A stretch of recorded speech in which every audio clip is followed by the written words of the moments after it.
Hello and welcome to the Influencer Court. My name is MC Paps. This is the iconic space, and we keep on trying to heal people's mental health and making sure that their mental wellness is okay. And right here, we have one of the 2024 Miss Kenya Tourism, and she is about to tell us her journey in a different way and how she was able to carry her journey to this point. So let me pass the mic to you. Hello everyone, my name is Mueni and I am the current Miss Tourism Kenya, and tonight I'll be handing over my crown to a new queen who's going to be representing tourism to the world and beyond. My journey to this point has been a roller coaster. So many people expect it to be a free ride, a happy experience, but there's so much learning and experience that comes with it. And at the end of the day, I have learned so much. I have become a better person.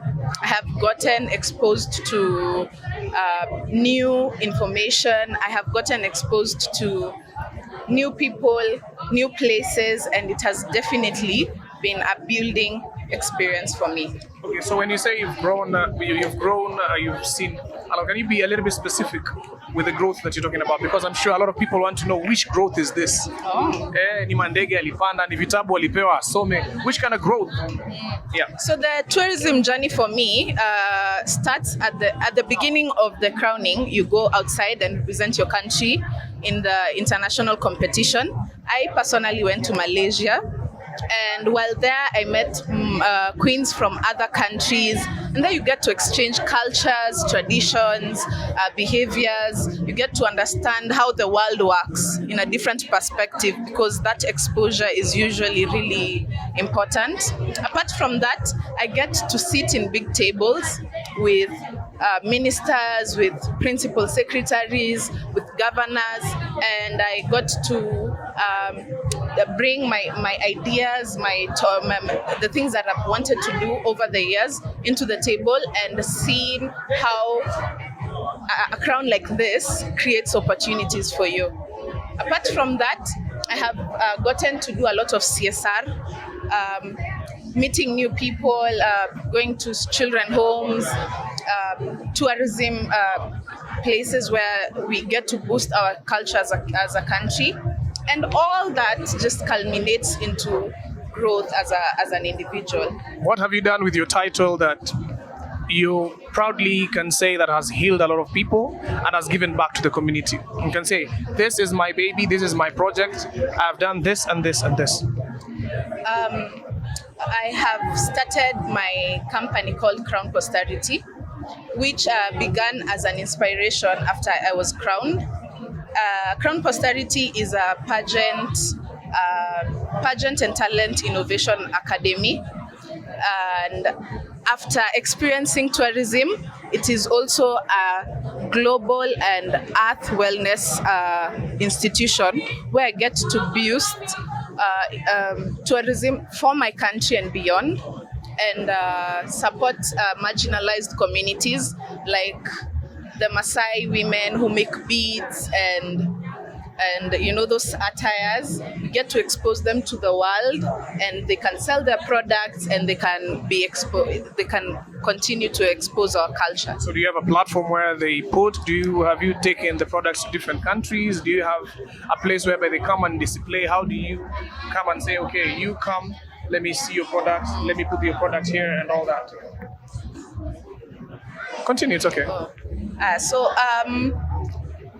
Through organizations, pocket organizations like the Ma Girls Foundation, during my year, I've gotten to interact with these cultures and these women, and we go there, have talks with them, listen to their stories, and understand how they live, how they do their day-to-day activities. And from that point, we get to expose them to the market, to the tourists who come in, to the sponsors, financial sponsors, who can then take their products and boost them to the world in itself. Okay.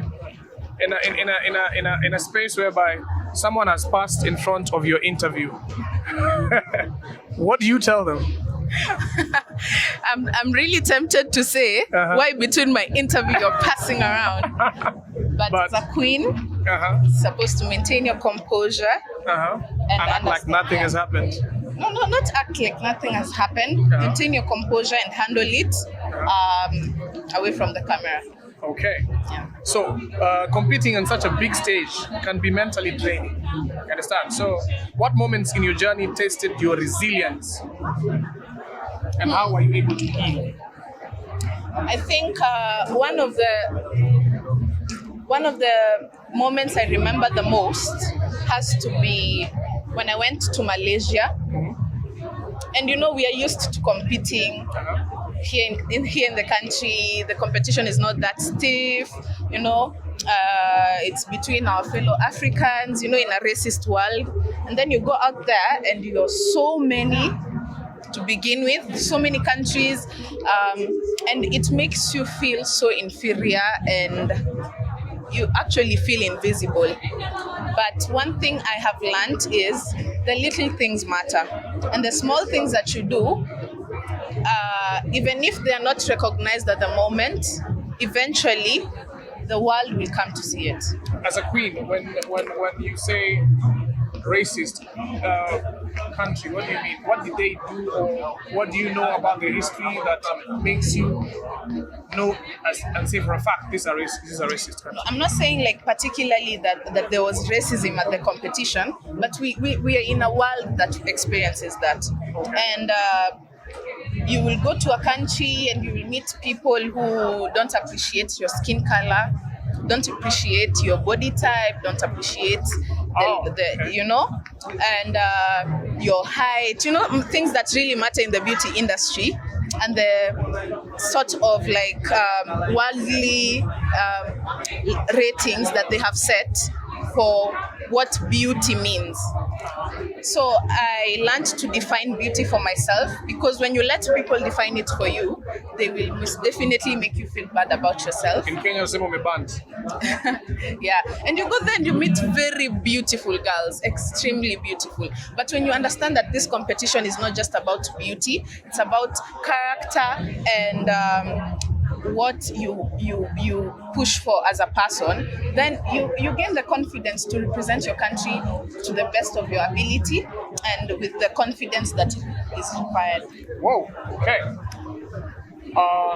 Pageantry always brings pressure, criticism, and lots of things coming along with it. How have you protected your mental health while remaining true to yourself and not abusing your title? I believe in understanding the difference between your personal and private life and your public life as a model or as a queen. When you establish that boundary, I feel like it becomes so much easier to continue living your day-to-day life and still perform your tasks as a queen. Another thing I always do is live according to my means. Pretending to be someone I'm not is what pushes the pressure in itself.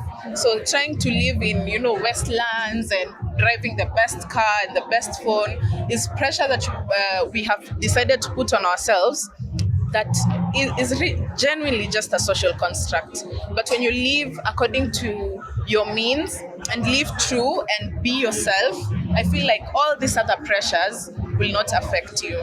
Okay. Yeah. Give us one thing that you've learned and you've studied in an international stage that you would love to tell the models, the people who are in the industry.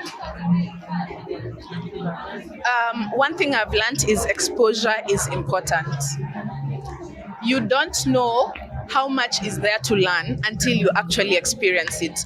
Going out there, taking that flight ticket and going outside the country is going to expose you to so much more, and you're going to realize how naive and protected you are from the world. There's so much that is going on, and me going to Malaysia and all the countries that I've visited during my year of reign has really opened up my mind to, more opportunities, bigger ideas, interacting with people from different countries and seeing how they invest their time and energy into things. Then you realize that you're doing things in a mediocre way. So exposure for me is the Inatoa biggest ushamba. lesson, yeah. Inatoa ushamba kabisa. Last word to the person that you're gonna give this title to tonight. What's your word? What's the thing you will give her in words? Like, this is my gift to you, so that you know when I hand this title over to you. To the next queen, this is my word to you. This is only going to be just 1 year, 365 days. As much as it looks like a long time, it really isn't. Make sure you take this opportunity with everything that is inside of you, experience it, embrace it, enjoy it, and make sure you make the most of your time as queen. I promise you it's going to be an experience of a lifetime. That was me, MC Paps. Welcome to the Iconic Space. This is the Influencer Court, and we make sure that we give you the exclusive, the things that you will need, the things that will help you in real life. Welcome to the mental wellness space, and we make sure that you get the best. Until the next interview, this is MC Paps.